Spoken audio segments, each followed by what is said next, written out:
talking signing day with UNA head football coach Chris Willis in this Lion Vision update presented by CB&S Bank. Coach Willis, the early signing period beginning in December. I guess give us an outlook on what today looks like for your program. Yeah, I mean, we're going to sign some guys today. I don't want it to downplay it or overplay it, I guess you could say. It's an exciting day, and we're excited about the guys we're signing by all means. I think a lot of times people get caught up in what they see on TV with the bigger schools, the FBS level schools, and it's probably for those guys it's a really big day because they pretty much fill every spot in, and they don't have much of a February signing class. At our level at FCS, you'll see a mixture. You'll see some people put out signing classes today, and you'll see some of it in February. It's almost split into two. Last year we had a pretty big signing class, but it was at mid-year, but it was more JUCO transfers at the time and not many high school. We're looking at possibly 5, 6 high school guys a day with, 2 to 3 transfers a day, somewhere between 7, 10 guys, somewhere in that range. But we also know February is coming. We got a lot of guys high school-wise that are wanting to wait till February for our level of play. I think sometimes they think the bigger schools are going to come. You try to convince them that that's probably not, because they're going to seal their stuff up pretty much today. But a lot of them still have hope, and that's what they want. And we've got guys that we're wanting that are telling us, "Hey, Coach, we're fired up about being UNA Lion, but I'd like to hold off till February," which is, for us, the security of getting them locked down now would be better. But that's everywhere in FCS. You're going to see that across the board.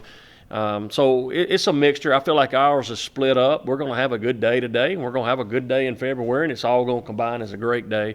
One thing I think people need to understand is you got to sign what they call a national letter of intent. High school guys and junior college guys, they have a period they have to get it signed by, okay? Today's signing day. You have to get those in by the end of the week. Even if they don't sign today, they could sign tomorrow. But really, it's extended all the way through April. You can sign guys all the way through April. Now, the junior college guys, if you want them in school here in January, you got to get it done before school opens up here January the 6th. A 4-year transfer can sign anytime. They're not signing an NLI. They've done that before. They're just signing the grant and aid.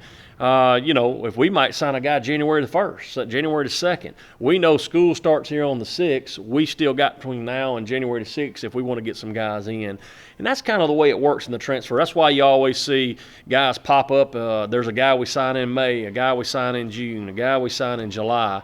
And that's a pretty common thing in the FCS world, living off the transfer portal, which has exploded. It's kind of ridiculous, the numbers that are on that portal right now. And I hope for those young men that they can land places, because the percentages are not in their favor, especially on a year of a pandemic when you got an opportunity to bring some football players back. So there's going to be, it's just kind of tough. We're in this dead period, and we're trying to figure this thing out. You got to Zoom, you got to go off word of mouth, you got to go off the credibility of the coaches that coach them and loyal friends close to the program, stuff like that. But it's been tough. I'd have to say we've been a little cautious. But so is the player. He's got it's all understandable, and the fact that I get why maybe you do want to wait till February, and I can see why we kind of do at times. I'm big on meeting the guy in person, getting to know him face to face, getting to see what they look like in person, and we haven't been able to go to campuses. They haven't been able to come to us, knowing that's still going to be dead until April, and maybe they're going to lift it by then. But we're doing the best we can. I feel really good about things, but we're just trying to iron down some of it today, and before we go home for the holidays, and then we'll come back and hit it, just even harder, if not harder than what we're hitting it now in January. For a full rundown on the signing class, you can visit roarlions.com. And Coach, you touched on this just a little bit, but from the end of this season up until today, what's it been like recruiting through a dead period?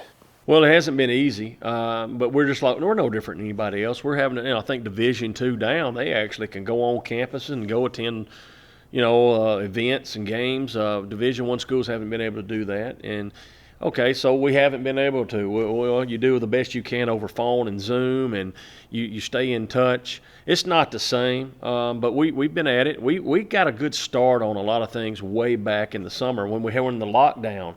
I mean, that's what we did during the lockdown. I sat in my garage and turned my laptop on, talked to a bunch of guys, and we would put out offers. And so a lot of that took place during that point in time where we got to know the guys a lot better. But it's been difficult, to say the least. I mean, everybody's got the same challenges though, and you'll see guys today sign across the country at different various places, and everybody's got different needs, and we may see today, you may see a particular position and you don't see other positions. Doesn't mean we're not recruiting those positions. Those positions are coming. I can tell you we're on some really good players, and like I said, today's signing day, but we may get a couple of scholarships in that come in tomorrow. We may get one that comes in Friday.